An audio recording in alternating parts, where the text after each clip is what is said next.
21 Vérités sur l'Évangile, édition 2. L'Évangile, dans les écrits de prophètes, a été annoncé par deux types de prophètes. Il y avait d'un côté les prophètes qui ont prophétisé Christ comme l'agneau, et de l'autre côté, les prophètes qui ont prophétisé Christ comme le lion de la tribu de Juda. Mais le piège de la persécution romaine sur Israël a causé le refus de la prophétie de Christ comme l'agneau de Dieu. Or, l'Évangile nous enseigne refuser Christ comme l'agneau de Dieu, c'est refuser le pardon de péché. L'Évangile nous instruit, rejeter Christ comme l'agneau de Dieu, c'est être sous la colère de Dieu. L'Évangile est les plans de Dieu arrêtés dans l'éternité, mais entrés dans le temps par la prophétie de Genèse 3:15 et manifestés dans les 4 évangiles, puis expliqués dans les épîtres et qui prend fin dans la glorification dans le livre d'Apocalypse. L'évangile est le seul message dans toutes les religions qui est le seul à contenir les promesses du temps et de l'éternité.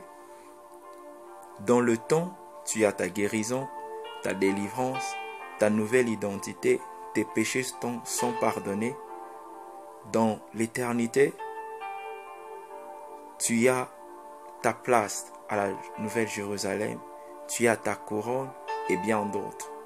Donc ne garde pas tes 2 pieds seulement dans le temps, parce que la force de la chrétienté et de l'évangile est dans l'éternité.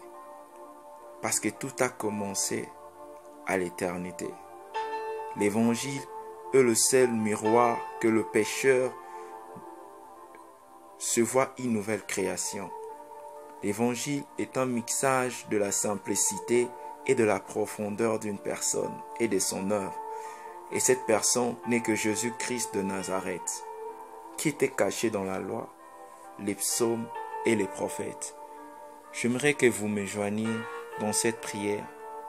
Mon Père, je te prie, au nom de Jésus, à la lumière de ta parole, avec ton Saint-Esprit, réveille encore au sein de ton Église un évangile christocentrique, afin que le Saint-Esprit honore le nom de Jésus-Christ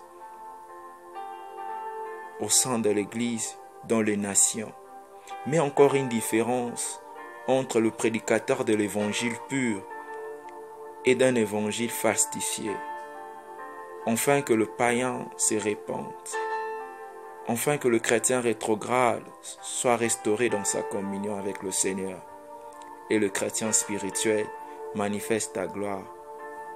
Au nom de Jésus, au nom de Jésus, au nom de Jésus. Amen. Amen.